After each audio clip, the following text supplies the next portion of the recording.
Welcome to Straight Talk with Sandra Reish. Are you trying to master the game of life without success? There are secrets and strategies to living your best life. We'll share some of them with you on today's show.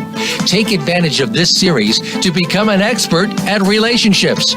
All relationships. It's time to live the life that you deserve to live. Now, here's your host, Sandra Reish. Welcome to Straight Talk with Sandra Reish, a show about living your very best life. First of all, I want to thank so much the incredible caregivers that I just spoke with in Winnipeg and Saskatoon. You guys inspired me.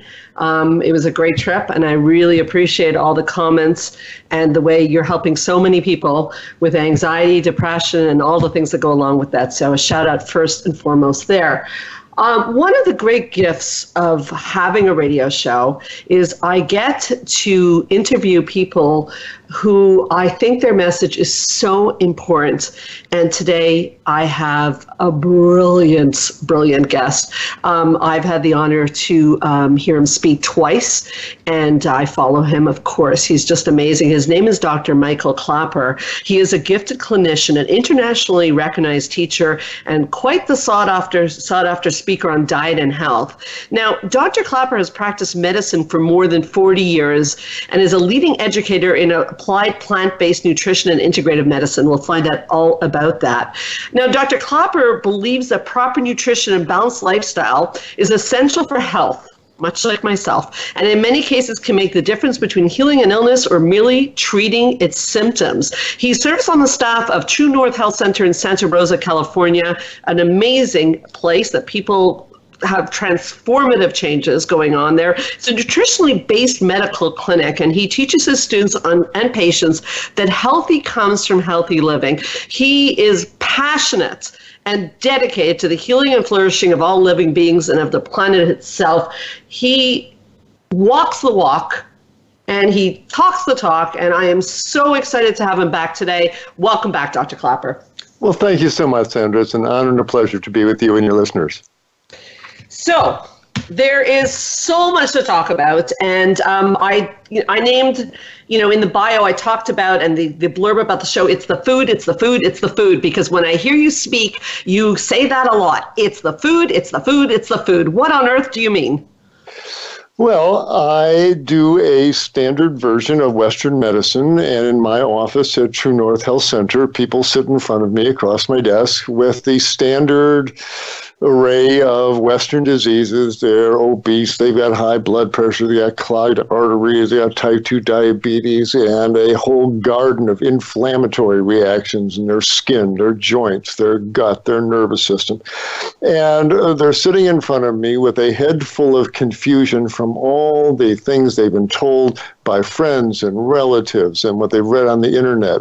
And they are generally puzzled. Doctor, why am I sitting here in this body? I'm overweight, diabetic, hypertensive, clogged up. Is it my genes? Is that the problem? Is it the pesticides on my food? What is the problem? And I have a plaque on my wall right behind where I'm sitting, and I point to it, and it says 3 words on the first line. It's the food. And the second line really brings it home. The second line says, it's been the food all along. Wow. And that's the truth of it. Your mother didn't know, my mother didn't know, but in infancy, we at age 6 months of age, when we're still nursing at the breast, that bottle of baby lamb, baby chicken, baby turkey is open, and from that point on, 3 times a day, animal flesh is slathered on our intestinal tract, and this basically plant digesting body is put on a flesh-based diet, and then we add all the sugars and hydrogenated oils and processed foods, and no wonder our body starts getting clogged up and obese, and these diseases appear. There's no mystery. It's the food. If you eat a whole food plant-based diet, your body stays lean and your arteries stay open, and diabetes doesn't develop. And the same condition, the same diet can reverse those diseases. So it's the food, it's the food, it's the food. Health comes from healthy living, and that starts with healthy eating. I noticed you mentioned plant digesting body. Mm-hmm. Many people listening will say, what's he talking about? What do you mean? Are we meant to be plant digesting people?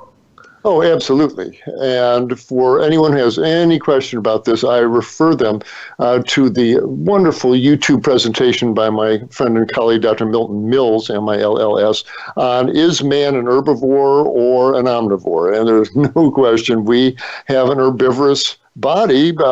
We came from the same roots where all the primates did, and all our ancestors, all our cousins, the gorillas, chimpanzees, spend their days up in trees eating leaves and fruits, and we have the same digestive system. We are not carnivorous apes. We are not flesh-eating animals. And when we try to eat the diet of mountain lions, nasty bacteria get spawned in our guts, and our arteries start to clog up. We become obese, etc. There's no question we are herbivores, and anything outside of that kingdom is going to lead us to a body that is not healthy. That makes sense to me. People every day come up to me all the time asking if we're herbivores. How did it happen that we ended up eating meats? And why do we see even reference to meat in the Bible? These are just the questions people ask me. I wonder what you would say. Oh, absolutely.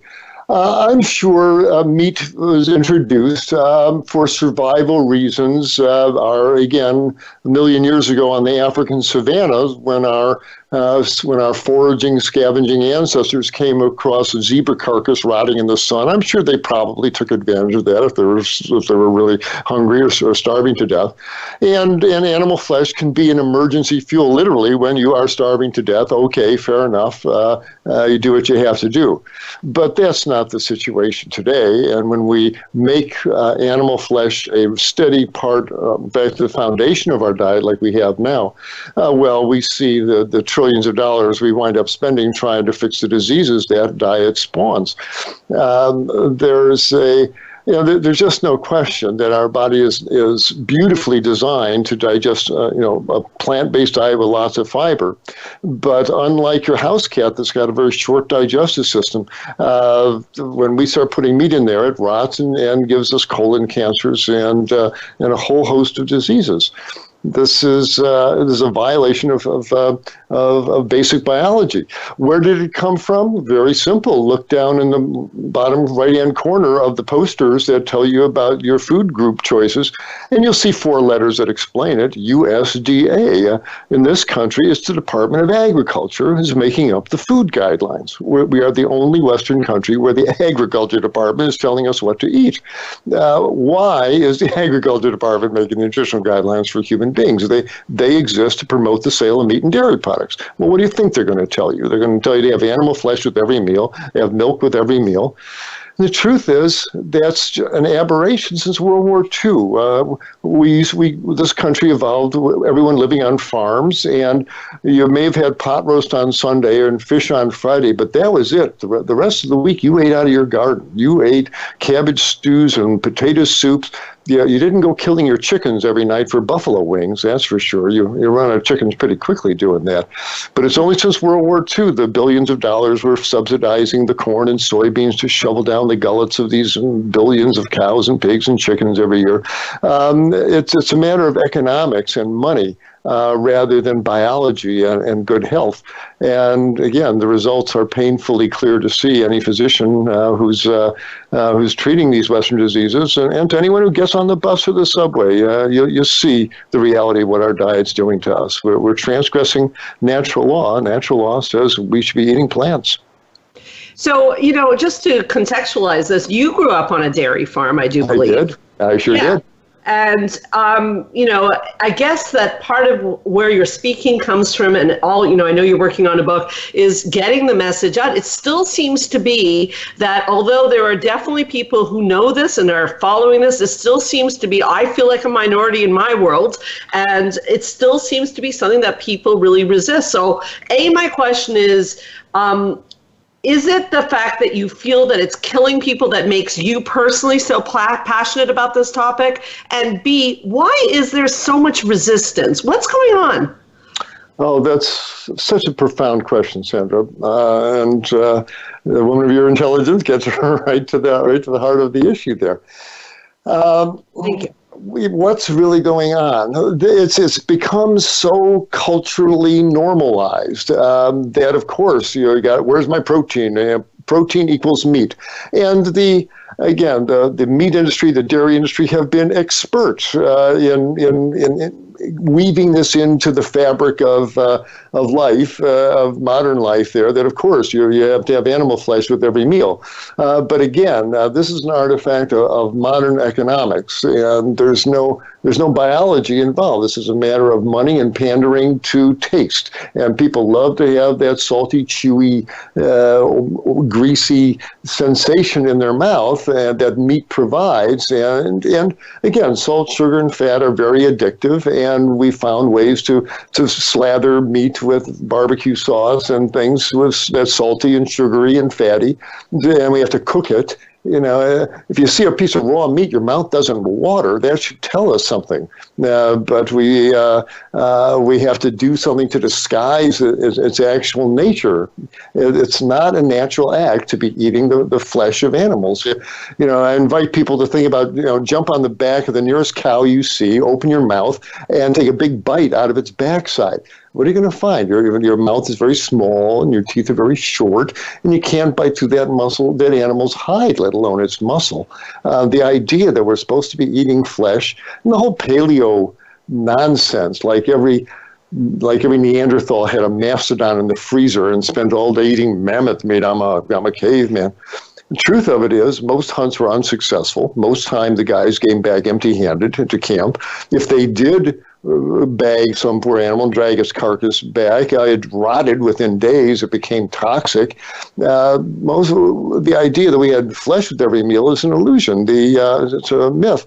Most calories, when we examine the fossilized fecal droppings of our Paleolithic ancestors, and we see the massive amounts of fiber these people ate, the majority of calories brought into the Paleolithic camp were gathered by the women, who spent all day pulling up roots and tubers and edible grasses and harvesting nuts and fruits.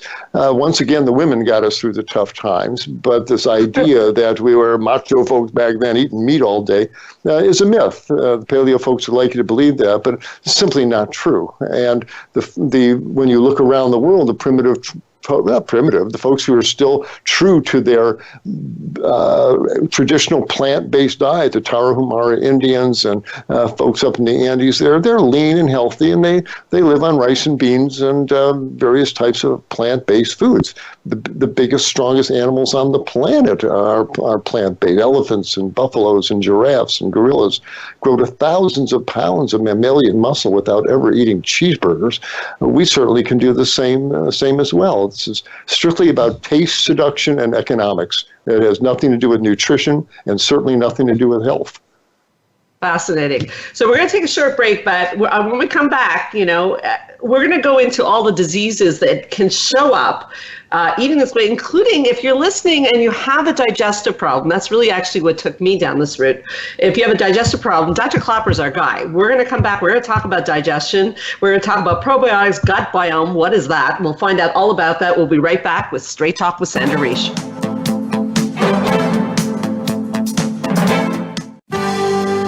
Your life, your health, your network. You're listening to Voice America Health and Wellness. Spa Munari is a full-service wellness day spa located at the heart of West Island, Quebec. Submerge yourself in beauty with one of our many treatments, specially catered to your needs. We offer facials, manicures, pedicures, hair removal, massages, body treatments, and so much more. Enjoy our ultimate relaxation experience with our spa packages. We offer a men's menu as well. Call us today to book your next appointment at 514-695-5040 or visit us on the web at spamunari.com. That's 514-695-5040 or spamunari.com. Join the therapist who is affectionately known as the Couple Whisperer, Sandra Reish, on her famous couple retreats, and change your life forever. Sandra offers couple retreats in beautiful locations several times a year that can radically change your love life. Couples describe her retreats as life-changing. Regain that loving feeling, bring your intimacy to a new level, and rediscover excitement and joy. Find out more at helpforanxietydepression.com or call 514-796-4357. We all want love and safety. Now you can have it. Call 514-796-4357 or helpforanxietydepression.com. Change your life forever with the latest cutting-edge products for home study treatment for anxiety, featuring the clinical director of the Montreal Center for Anxiety and Depression and host of Straight Talk, Sandra Reish. Sandra is joined by top therapist Georgia Dow in this revolutionary anxiety videos therapy series. Thousands of people have benefited from this scientifically proven treatment approach. Isn't it time you chose yourself? Visit anxiety-videos.com right now. That's anxiety-videos.com and change your life forever. A fresh look at today's health. Voice America Health and Wellness.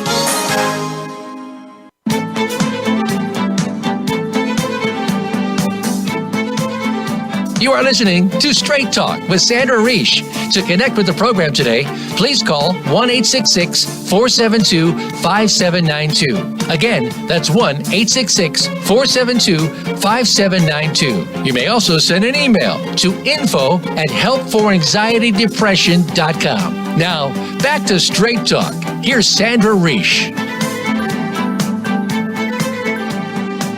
So we're back on Straight Talk with Sandra Reish, talking with the brilliant Dr. Clapper. I do want to start by saying that I am very much of the belief that there's many ways of living life. So the way I sort of deal with the radio show and different opinions is I'm interested, obviously, in a scientific approach. So I want to mention that, you know, what's being talked about today is based on science, not based on an opinion, because that wouldn't work for me. Now, on the break, I was talking to Dr. Clapper on what he's been up to lately, and he told me he just testified at the American Medical Association.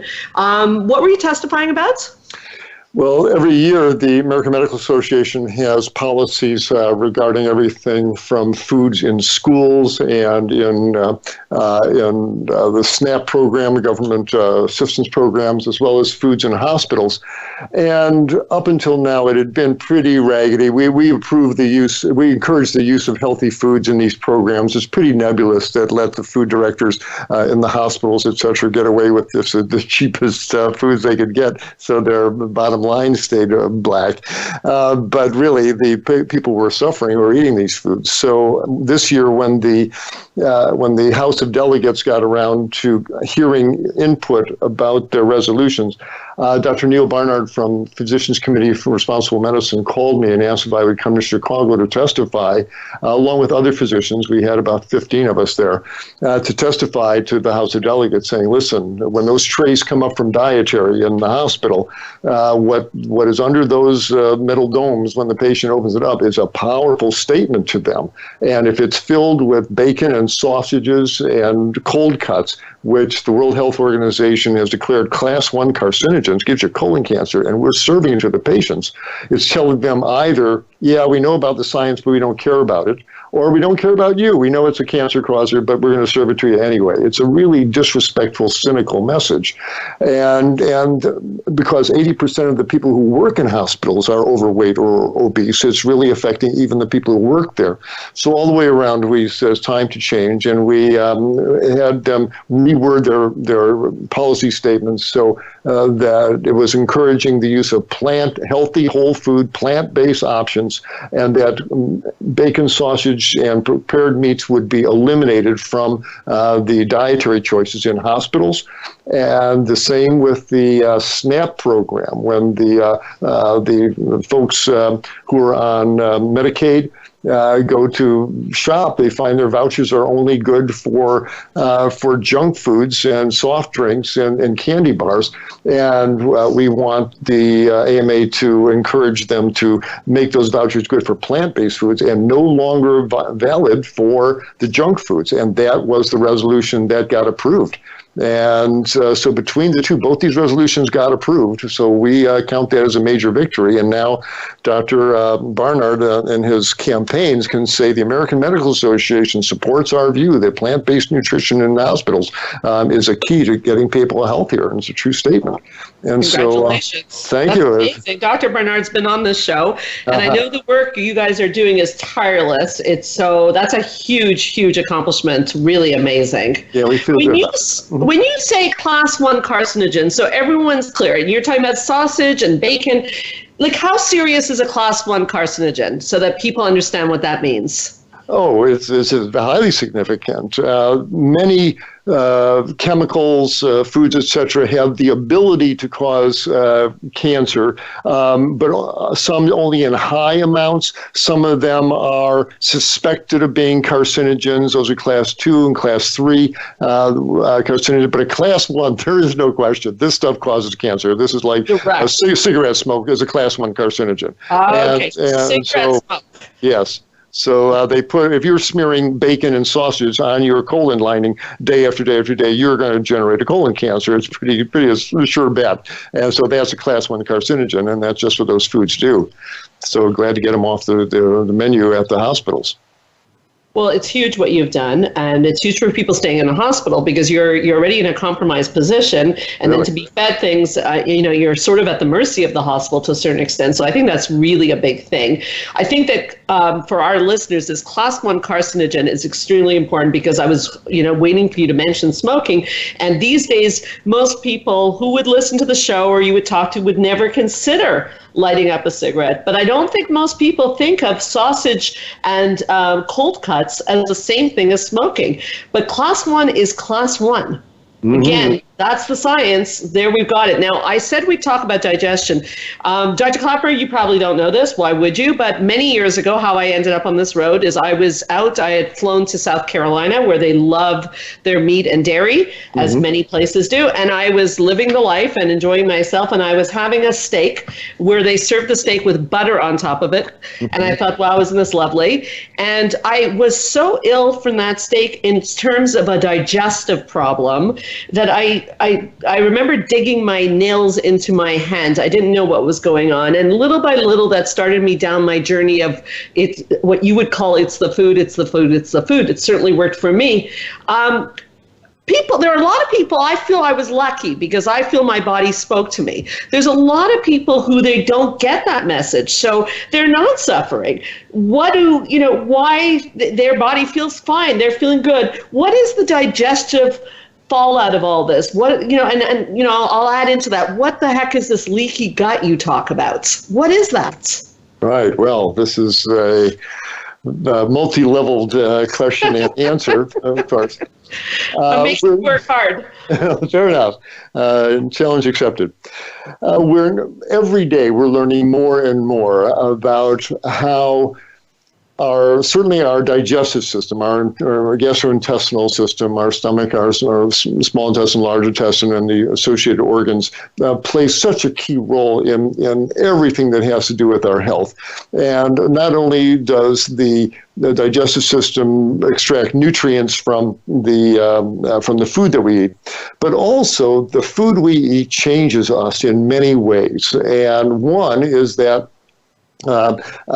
with every the meal, the constituents, the molecules of every food we eat within minutes are washing through every cell in our body. And when in our tissues, our DNA lies unfolded and the food turns genes on and turns genes off. It plays our DNA like a piano.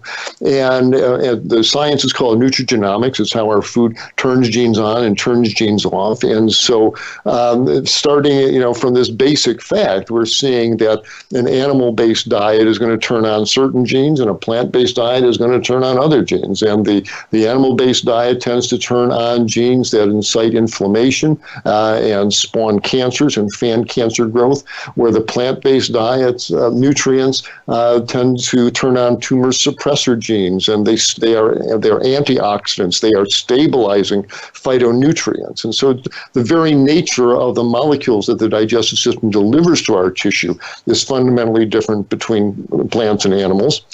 And then we are now learning that the food we eat determines the microbes that live in our gut. If you eat a lot of sugar, you're going to summon up sugar-eating bacteria in your guts, and they create all sorts of mischief. Well, you eat a flesh-based diet. You are eating lots of substance called carnitine and choline, and you will spawn a population of microbes in your gut that eat carnitine and choline. They don't care about you. They care about that next chicken breast or salmon steak coming down, because they will turn that choline and carnitine into a molecule called trimethylamine, which your liver turns into trimethylamine oxide. So what? Well, this is a molecule from hell. This drives cholesterol into the artery walls. And my concern, and I'm starting to see it happen, is that the folks who are eating the meat, you say, what's wrong? They look fine. They look all healthy, and they seem to be getting away with it, but they're not. And the truth is that, again, what's really happening in their arteries? I don't care how ripped and buff this guy looks on the treadmill. What's happening in his prostate gland? What's happening in his colon wall? What's happening in his arteries? This man is brewing up diseases. And here's the guy who drops dead on the treadmill at 49, who develops colon cancer when he's 52. And most of these folks are young, and you can get away with a lot of things, or apparently you can when you're young, but you're not really. And my fear is these folks are spawning a host of diseases, and that especially the paleo folks are setting themselves up for an epidemic of colon cancer, clogged arteries, strokes, heart attacks, autoimmune disease, diabetes. This is a diet of death. This is not a natural diet for Homo sapiens. We are not carnivorous apes, no matter what we're being told. And you eat that kind of diet, you're going to spawn some lethal diseases. And I'll put a $100 bill on the table that you're going to start seeing a paleo diet associated with colon cancer, paleo diet associated with strokes, paleo diet associated with autoimmune disease, because these microbes. You asked about leaky gut. These microbes, along with a lot of other things that are eaten along with this, alcohol, chlorinated water, antibiotics in meat, all these things change the microbes in our guts. They injure our gut wall, and food proteins that have no business leaking into our bloodstream start leaking into our bloodstream and flow through tissues and set off inflammatory reactions, autoimmune diseases.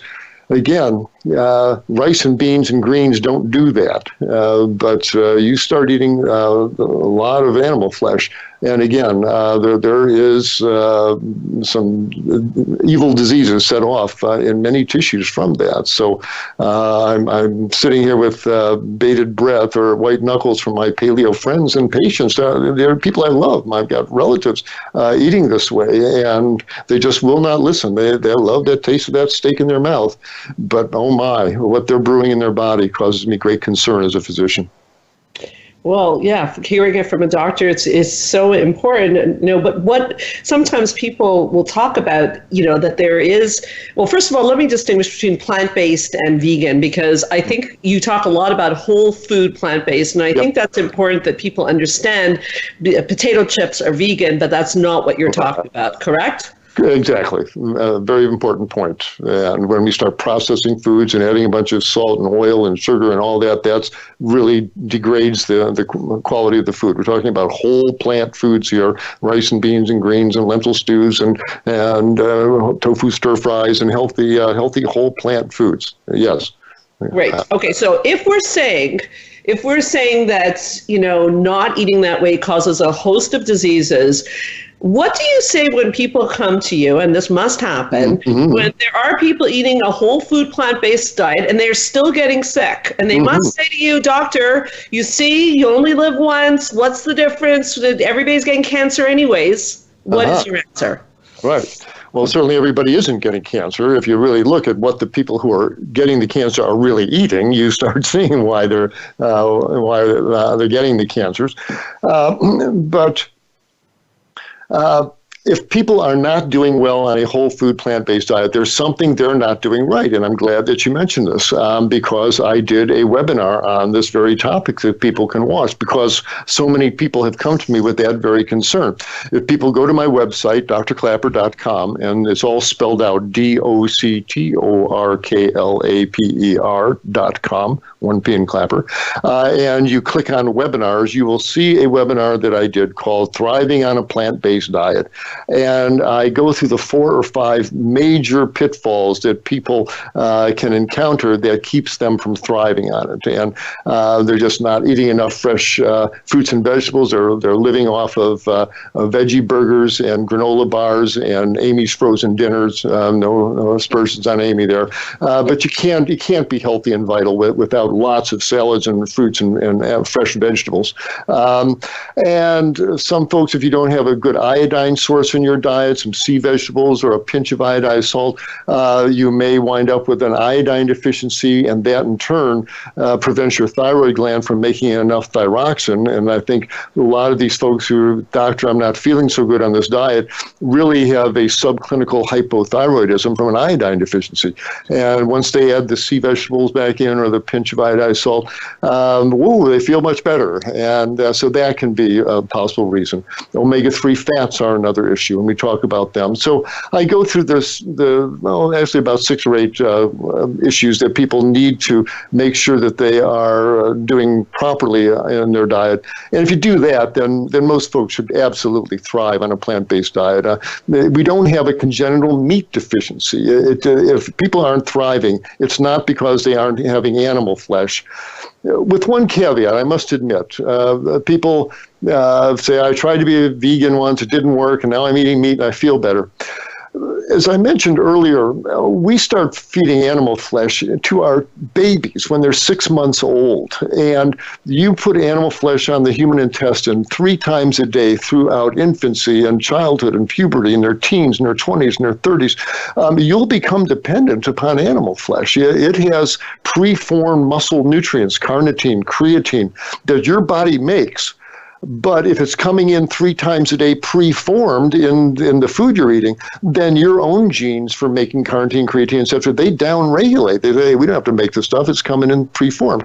And I believe that the folks who grew up eating animal flesh have a dependency upon these animal-based nutrients. And when you suddenly stop, after you hear this radio show or see Forks Over Knives, and if you suddenly stop, most people have no problem making that transition. But some will. They won't be able. It may take them a couple of weeks or months to gear up their carnitine, creatine synthesis, and in that time they may feel not as powerful as they would like to, and then they eat some meat, and that preformed nutrient, the preformed carnitine and creatine washes their tissues, and whoa, they feel better, and they say, vegan, schmegan, I'm a paleo guy, I'm a carnivore.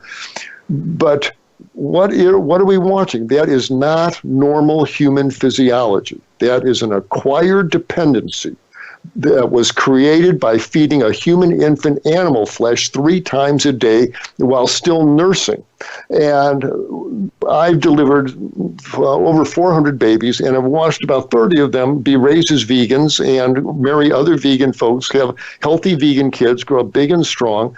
And these folks do not get meat cravings. These folks, their mouth does not water when they walk past a barbecue. They are physiologically different creatures because they haven't been exposed to a flesh-based diet. So it's not a matter of humans need meat. No, we don't. But you can create a dependency upon it, which you can wean off. And if people want to adopt, most people have no problem adopting a plant-based diet just 100% right away. But if you find that after a few days you're not feeling great, have a tiny piece of animal flesh and see how long you can coast on that. 4 or 5 days or longer until you think your body may need some more, and then have another little piece, less than the size of a deck of playing cards, not a big 16-ounce porterhouse. And gradually, as your genes start picking up the synthesis that they have to do, or your enzymes, start synthesizing the carnitine, creatine. Now, then you stretch out the time between the animal flesh greater and greater till eventually it drops out of your diet. So, and I give people plenty of slack to do that. And I think that's what we're watching. It's not an all or none. Aha, see, I didn't do good on plant-based diet. I need meat. Well, you've got a dependency here that you may need to wean off of. But I think that's what we're seeing. It's not a black and white issue. And people like that taste of meat, so they want to stay defending it. The truth is, it hurts them, and we should all, for our individual sake as well as this planet's sake, start weaning the meat out of our diet here. It almost sounds like then, if somebody, listeners switch to plant-based, and let's say they're doing okay, and, a couple of years down the road or whatever, they still face life-threatening illness. It almost sounds, if I read between the lines, is that if we go through challenges, it's not because of the switch to the plant-based diet, it's probably because of how we started our lives. Oh, it's a huge factor. Of course, when we're infants, we're very plastic. If you want to make a world champion gymnast, what do? You find a little 3 or 4 year old kid, and you take him to the gym right away, and that's how important our early experiences are. And certainly, when it comes to training your digestive system, the food that we smear on our digestive membranes 3 times a day throughout infancy and childhood and teens, that certainly changes us. The intestinal mucus sets up for extracting nutrients out of the meat-based food mass. The enzymes in the intestinal wall become the most efficient for absorbing the nutrients out of a meat-based food mass. The liver enzymes set up to be the most efficient for dealing with that food stream. And then if you suddenly change to a plant-based diet, you've done a 180-degree change on the food stream. Instead of high in fat, it's low in fat. Instead of high in sugar, it's low in sugar. Instead of low in fiber, high in fiber. Instead of high in protein, lower in protein. And some folks, their intestinal mucus, their membrane enzymes may not be so efficient at making that change to extract the nutrients out of a plant-based food stream. Might take them a few months to make the transition in their microbes and their enzymes and the mucus consistency. And that lag period is what can get people feeling not so great. But if they just stick in there with it, and again, watch my video, make sure you're getting enough iodine, make sure you're getting enough omega-3s, make sure you're getting enough magnesium, etc. Eat the foods. Time is on your side. The body will take to this diet, and you see so many of the diseases that were animal-based or from an animal-based diet fade away. When you stop hitting yourself in the head with a hammer, the headaches stop, and you stop really, and you stop eating a diet that's full of fat and salt and sugar and cooked animal flesh. The obesity melts away, and the arteries open up, and the high blood pressure goes down, and the skin clears up, and the migraines go away, and the asthma gets better, and the intestines start working again. And you see, it was the food all along. Yeah. So, till now we've talked a lot about meat, but I want to make sure that it's clear that this also includes milk and dairy and cheese and all that stuff. Now, what's the scoop with the milk? Oh, absolutely. Yeah, as he said, I grew up on a dairy farm in Wisconsin, and lots of cows. Boy, I sure won't let that stuff pass my lips. If there was one food that I would make disappear from the American diet immediately, or the Western diet, it would be everything made from that white liquid that comes out of the udder of a cow. Cow's milk is meant to turn a 65-pound calf into a 700-pound cow as rapidly as possible. It is baby calf growth fluid. That's what this stuff is. And if you're a baby calf, that's great. But if you are a woman with a breast tumor or a guy with a prostate tumor, the milk is full of growth factors, full of IGF-1, the most powerful growth-promoting molecule known to biology, and milk causes tremendous amounts of that to be made in the body. And very disturbingly, something the dairy industry did, they didn't think they needed to tell the public about it. But on my uncle's farm in the 50s, when a cow was fertile, we would lock her up, and the breeder guy would come out and ram a tube of bull semen into her uterus and squeeze the bulb and make her pregnant. And she would stop giving milk. A pregnant mammal doesn't lactate, and there's a good reason for that. And my uncle had to accept that bossy number 17 is not going to give milk till she has her calf in the spring. But in today's modern dairy operations, with thousands of cows, they can't afford to have their best milkers go offline line for months at a time.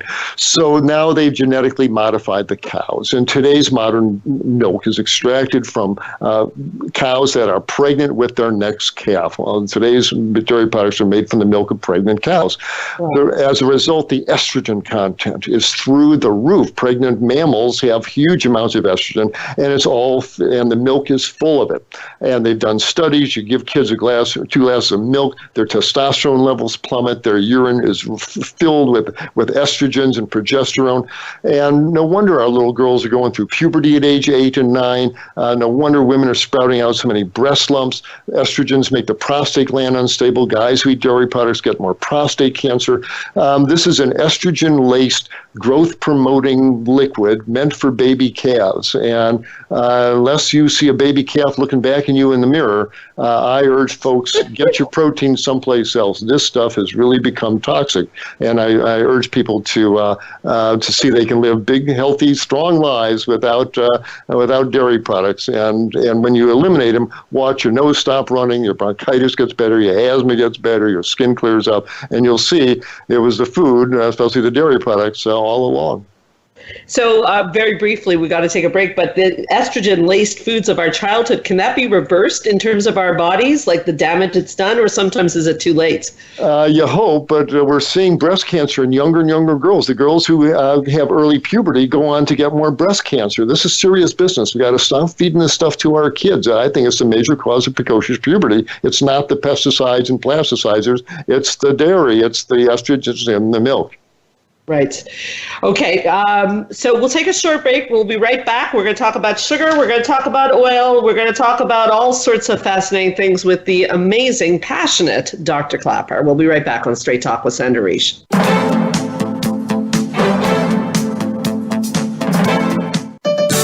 Your life, your health, your network. You're listening to Voice America Health and Wellness.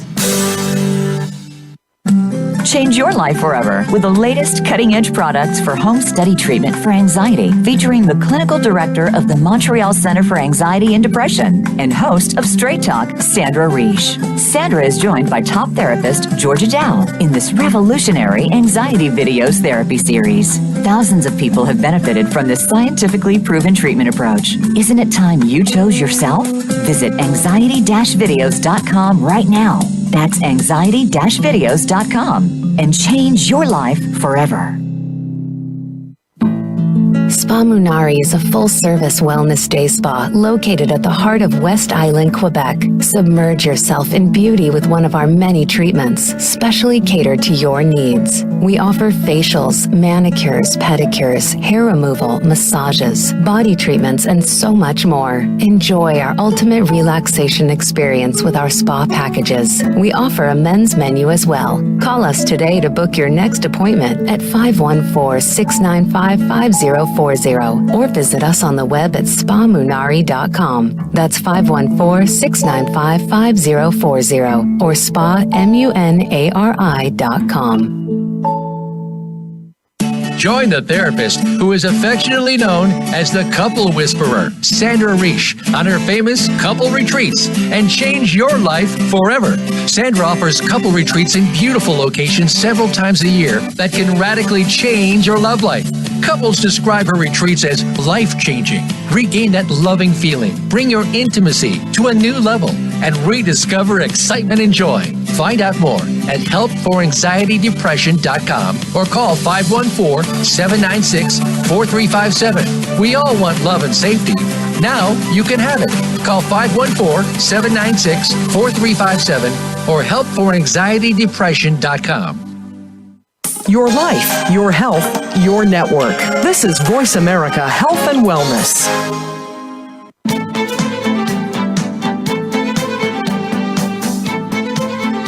You are listening to Straight Talk with Sandra Reish. To connect with the program today, please call 1-866-472-5792. Again, that's 1-866-472-5792. You may also send an email to info@helpforanxietydepression.com. Now, back to Straight Talk.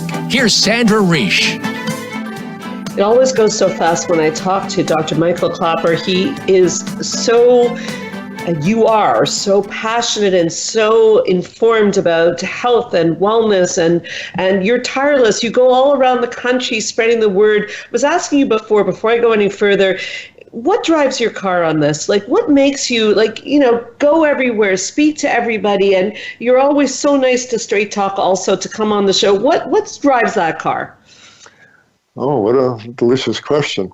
I really care about ending suffering in everyone, certainly in my medical patients. It's dreadful to have a stroke or to have a heart attack and you can't walk out of to the mailbox without getting out of breath, to have these terrible autoimmune diseases, digestive diseases. It causes me such distress to see my patients suffering these diseases, especially when we now realize that they're causing them themselves by what they're deciding to eat for breakfast, lunch, and dinner. So as that physician being that I have inside that just wants people to be happy and healthy is the primary driver. But also, I care deeply about this planet. I care deeply about the other creatures on this planet, and I see we humans are destroying this amazing planet, largely due to our insatiable desire for animal flesh. The industrial production of meat is the number one driving force behind all the major environmental devastation we're facing. This is why the forests are being cut down in the Amazon to make grazing land and cropland for beef. It's where most of the water is going in this country to irrigate alfalfa and corn and soybeans to make meat. It's where most of the soil is eroding off corn and soybean fields to make cheap cheeseburgers. Most pesticides are sprayed on corn and soybean fields, so those chemicals and the manure the animals make create most water pollution. On every level, it's this insatiable the desire for animal flesh and the huge production costs of it that are destroying this planet. And I look at every young child I see, and I want to apologize to them about what we've done to the planet and what we are continuing to do to their future. And again, these paleo folks are saying, oh, eat more meat, eat more meat. It's an arrogant, unsustainable, elitist approach to nutrition. It would take 3 planet Earths to give the 8 billion people on this planet a flesh-based meal 3 times a day. What are they talking about? We've got to go to a plant-based diet if we want a future, if we want to stop global warming. The most methane, carbon dioxide, and nitrous oxide, the 3 greenhouse gases, are released during production of animal agriculture. So all the way around, that's also driving my car. I am working for the kids, I'm working for the animals, I'm working for the earth, and that, along with my patients, is what makes me get on that airplane and or do a video or an audio interview with people like you, because you're practicing medicine now. You're practicing a high-grade medicine because it's a matter of education. We don't need another study showing plant-based diets lower high blood pressure. We know that. We've got to get it out into the zeitgeist that it's cool to eat veggie burgers instead of beef burgers, that it's okay to order the bean chili instead of the beef chili. That's the only great sacrifice we're asking, but it makes all the difference in the world. And so normalizing a plant-based diet is the most important thing I can do, and that's why I'm so grateful to be on programs such as yours to get that word out. Well, you're very inspirational. I'm in the field of psychology, and I have a psychological question for you. So okay. I'm going to throw it at you. All right. So once in a while, I'll throw on my Facebook, one of Dr. Greger's studies, or, some of your work, or, all your colleagues. Thankfully, they've all been on the show. Mm-hmm. And, I'm very careful. I don't think it's right to shove it down people's throats. So I just put the study up. And sure. The way I see it is, have a look. And if it appeals to you, great. And if not, not. I've noticed it elicits anger in people. And I'm sure you've experienced that too. What is the psychology? Talk about the zeitgeist. That's the zeitgeist I'm confused about. What is this anger about even hearing this? Why are we resisting it? It's really profound, isn't it? Boy, It touches something so primordial.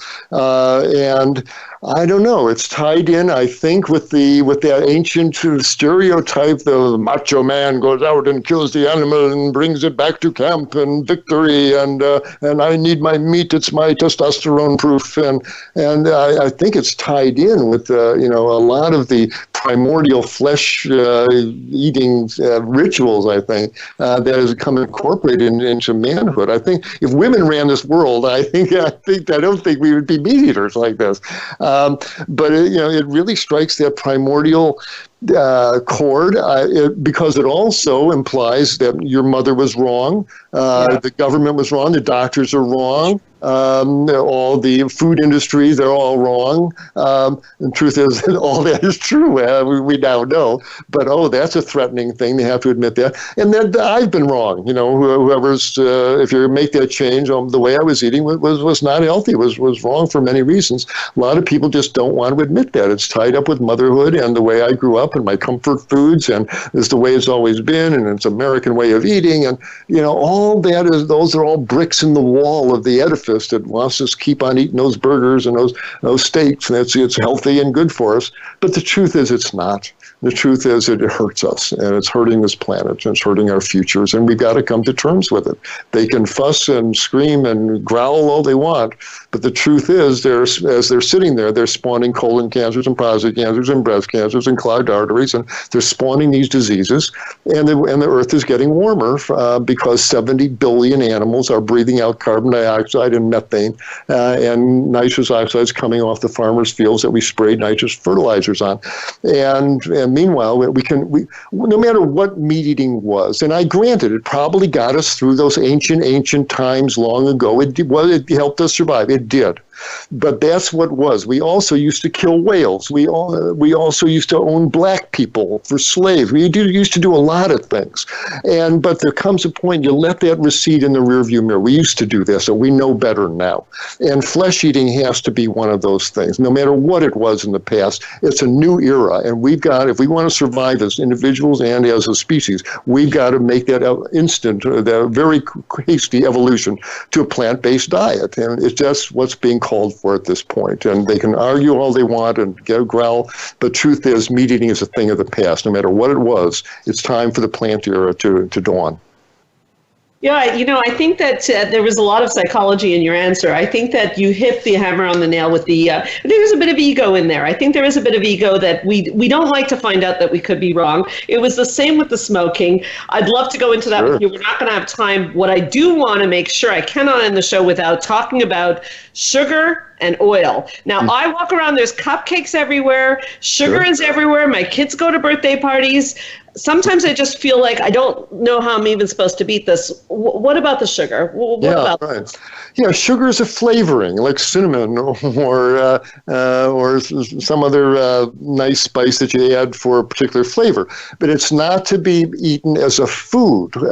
It's one thing to add a half a teaspoon of maple syrup to your tea or a little date sugar. That's fine. It's a flavoring. But when you eat that cupcake, you're eating a chunk of sugar as food. That's the problem. Because when a little pinch of sugar gets in your tea, that's fine. Your body, one pass through your liver, it's gone. But you eat 30, 40 grams of sugar in a cupcake or a donut or a coffee cake or a milkshake. Your body runs thick, rich with sugar, and it sticks to your proteins all over the body, and it glycosylates them and stiffens them and fractures them and promotes aging of your tissues. It's not a good thing to flood your tissues with sugar. And wine is one of those things that ages us. It contributes to premature aging. So enjoy. If you want something sweet, have a mango. Have a papaya. My wife and I used to eat ice cream in the evenings. Now we have blueberries with some almond milk on it. Big deal. It's not that great a sacrifice. It gives us that sweet, creamy dessert sensation, but without the dairy and the sugar that ice cream contains. So it's just a matter of a little jiggle of your taste preferences, and you can enjoy these lovely things. Dr. Copper, you never have a vegan cupcake or a vegan piece of cake ever? Oh, once a year, twice a year. It's a novelty thing. But I know what I'm eating. I'm eating a chunk of sugar now. I'm very aware now. But I'll indulge. Well, I need to know that once a year I can do it. Yes, absolutely. Yes, special dispensation. Yeah, absolutely. Okay. And we're just about out of time, sadly. Right. In a nutshell, oil. Why is oil now our problem? Because we didn't think oil was our problem. Yeah, it's liquid fat in a bottle. There's nothing magic about these oil. If you want fat in your diet, great. Have a handful of walnuts, have avocado, have a piece of coconut. Fats are not evil, but when you extract them and you put it into a bottle and you pour it on your food, that fat leaps into your bloodstream. It makes your blood thicker. It changes your hormone levels. Polyunsaturated oils make cells unstable, increase cancer risk. There's nothing healthy about pouring liquid vegetable fat on your food, no matter if it came from an olive or a coconut or any of these. There's a wonderful cuisine available without oil. You can make salad dressings without it. You can stir fry your vegetables in vegetable broth. There's no reason to be pouring liquid fat on your food. And when you stop, the food tastes so much better. We got to stop thinking that olive oil is a magic panacea that lets us eat our chicken cacciatore because it's now a Mediterranean diet food or meal. It's not. Pouring liquid fat on your food is not healthy for you. I can't see any way around that one. Dr. Clapper, first of all, I want to thank you so much for taking time out, and I want to say a bigger thank you than that. I want you to know that we all see what you're doing, and I can tell you that it's very special, and I'm sure my listeners are are very, very grateful to you. Where can people find you if they want to get in touch with you? Best place is on my website, drclapper.com. Again, it's all spelled out, DOCTORKLAPER.com. You'll see my speaking schedule there. You'll see lots of videos on all sorts of nutrition-based topics. And my Q&A section grows every day. Lots of answers to very common questions, many we've touched on today. So go to drclapper.com and you can contact me through that website. Thank you so much for coming on Straight Talk. You're a very special man. Well, thank you, Sandra. It's wonderful getting this word out with you, and you're doing wonderful work to heal this country and this planet. So it's an honor to work with you in this way. Thank you so very much. That means the world to me. Before we sign off, I'd like to especially thank everybody for listening to Straight Talk with Sandra Reish, and I'd like to invite you all to come back next week. If you need information on this show, just check out helpforanxietydepression.com. Keep in touch with us on our Facebook page. You can listen to the show on the iPhone or iTunes under Straight Talk with Sandra Reish. My name is Sandra Reish. I am humbly here with Dr. Clapper, and I promise I'll help you to learn to live your best life again next Thursday, same time, same channel. In the meanwhile, keep your eyes on the stars.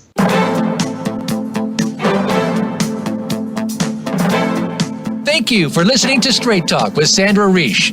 We hope you've enjoyed today's show, and we'll tune in again next Thursday at 3 p.m. Pacific Time, 6 p.m. Eastern Time on the Voice America Health and Wellness Channel. Now, go live your best life.